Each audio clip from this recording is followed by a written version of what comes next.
Hello and welcome to the next episode of the podcast Diary of a Female Lawyer. By now, hopefully, you've watched the first episode, which introduces Lucy, who is my co host, and I am her partner in crime for this podcast. So you'll see me hopefully appear in quite a few of the podcasts to help deliver some of the content that Lucy is trying to deliver. She would have already given you a brief introduction of what the podcast is supposed to be about. So please do go and have a little look for those episodes.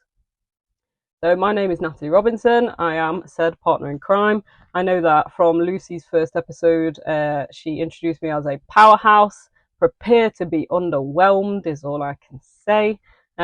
In terms of where I'm based in Nottingham, always have been. So I grew up in Nottingham. I did most of my education in Nottingham, if not all of it. So I did my undergraduate degree at Nottingham Trent University and my postgraduate degree. And I then went on to do my training contract based in Nottingham and then qualified as a solicitor in Nottingham as well. My journey in terms of the law has been very much public sector. So I haven't really ventured into the private sector too much. Did a few work experience stints there, but I found that the sort of flexible work-life balance that I was trying to achieve was a bit more achievable when it came to the public sector. I also qualified in family law, so I worked in child protection for a few years, and then I changed sort of careers a little bit. I'm still a qualified solicitor, but now I am also a lecturer in law. That's where I met Lucy, who I'm very privileged to know. I feel very privileged and very honoured to have been able to make such a good working relationship with Lucy, and she is somebody that I would class as a friend outside of work now as well. So hopefully, in terms of the dynamic that we can deliver, we might be able to give you some quite good content over the time. So in terms of what inspired me to become a lawyer, what I would say is, in terms of my background, this will come out more and more over the podcast. So hopefully this one won't be too much of a long one. But in terms of my background, I sort of studied in state schools, haven't had that much of a privileged or rich in terms of finances upbringing. So I just knew that I wanted to progress in life better than what I had experienced when I was younger. So in terms of not being broke anymore, let's just put it that way. But I would say that it wasn't the main driver of why I wanted to get into the law, because otherwise I would have, gone corporate and went to big law in London and all the rest of it. I'd say that I had a strong sense of justice and injustice when I was younger. I was engaged in quite a lot of youth politics work, so anybody that knows me from my younger days will know that I was part of the UK Youth Parliament. I did a lot of debating and public speaking on a local, national, and international level. So we lobbied the government, not only nationally, but we also lobbied the European Parliament as well for change in policy to affect positive change for young people, not only within the UK, but also across Europe. So that was quite an interesting part of my life. And I think that I came to a point in my life where I had to choose between politics and the law. And a lot of people say that they go into the law because people tell them they can argue. And that is something that resonates with me in terms of when I was younger as well. Just something additional about my background, if you hadn't already established, I am half Jamaican, so I am dual heritage. My dad is Jamaican and my mom is white British. Unfortunately, my dad did pass away when I was age 6, so I did feel like that had a potential impact in terms of my identity and understanding my identity as somebody that is dual heritage.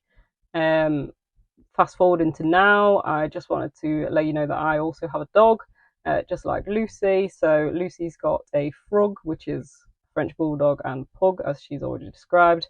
My dog is French Bulldog, but they look very similar. He's brindle, he's a little bit older, just as crazy. The only difference is my dog doesn't have a tail and both of his ears stand up the majority of the time. My dog is called Montana, after French Montana. If you know, you know. And I'll leave that there. Just a brief note, I don't always sound this nasally, so just don't worry. I won't be sounding like this on an ongoing basis. I thought I'd just put that out there because I have just listened to myself thinking, well, don't sound too great, but here we go. hopefully it's not putting you off from listening to the rest of this episode. So in terms of what sort of inspired me to join in on this podcast with Lucy, I think Lucy sort of spoke to me about her idea, and this is something that she's wanted to do for a long time. So I think it was just something within me that wanted to help her get it off the ground, and it's something that could really inspire people. And it was one of the main reasons why I went into lecturing, to inspire young people to remain themselves and just to see the real personal raw side of what being in the law can produce, and its positives and its negatives. So hopefully we can explore quite a few different topics over time. What you can expect from me in terms of the dynamic that I can bring to the table. You might not see a lot of it in terms of this episode because I am effectively talking to myself, but I mean, I have a lot of fun doing that anyway. But in terms of the dynamic I can bring, hopefully it will have a bit of humour. There'll be a bit of difficult questioning when it needs to happen, because I think that sometimes we need to really explore the truth when it comes to certain topics that we are going to explore.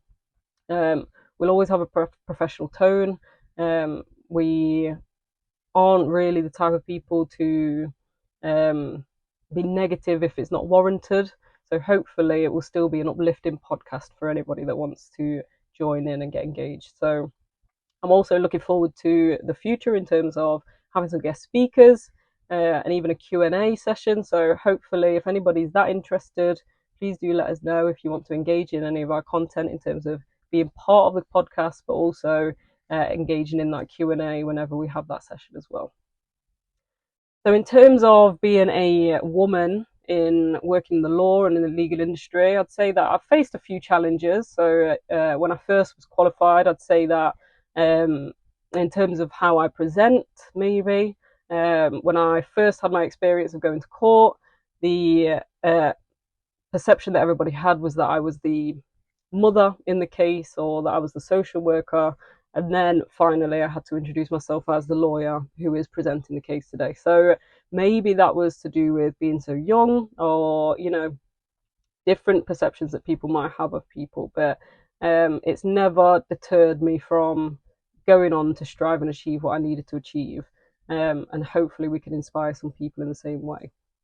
I'd say that most of my determination and grit definitely comes from when I was younger, and it probably helped to have engaged with that youth politics work and the volunteering that I've done since the age of 12. So that's probably why I am quite open and quite excited to be able to speak publicly sometimes.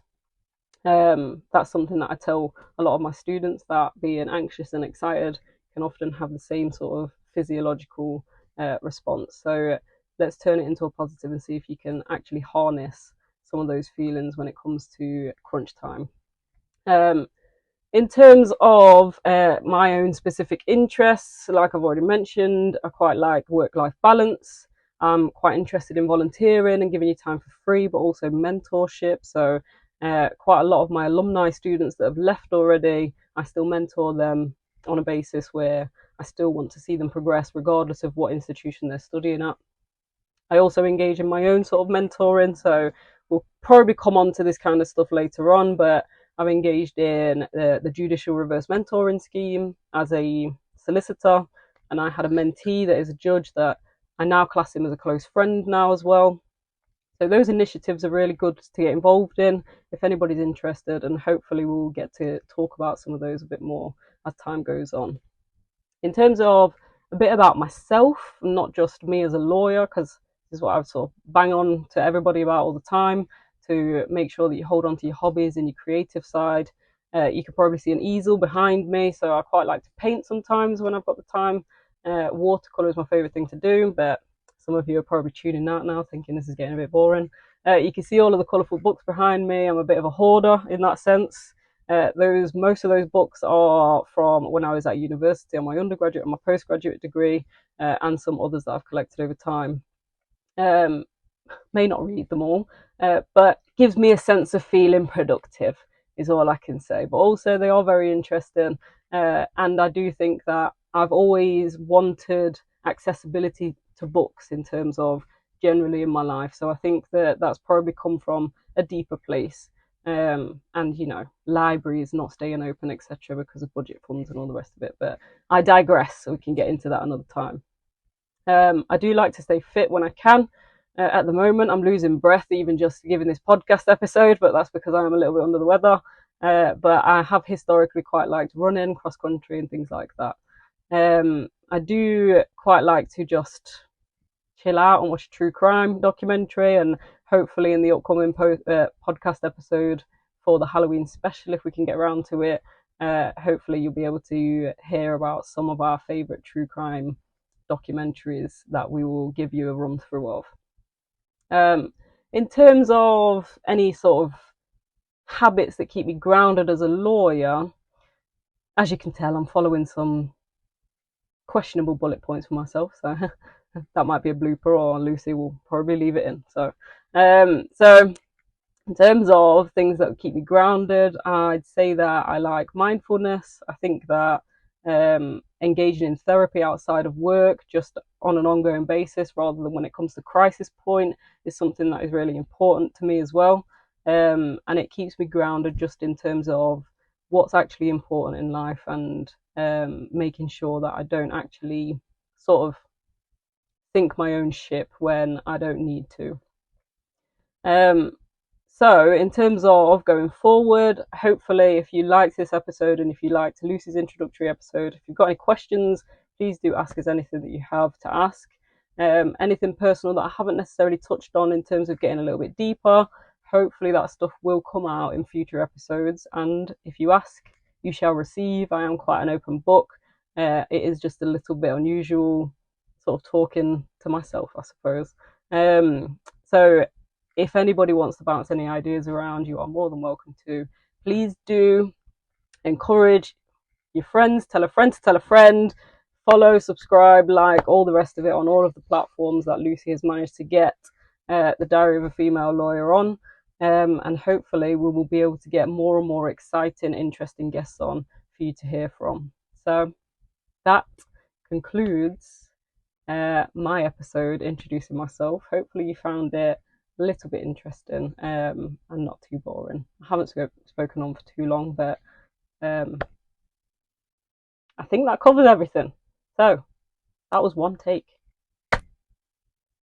Please do send the soup.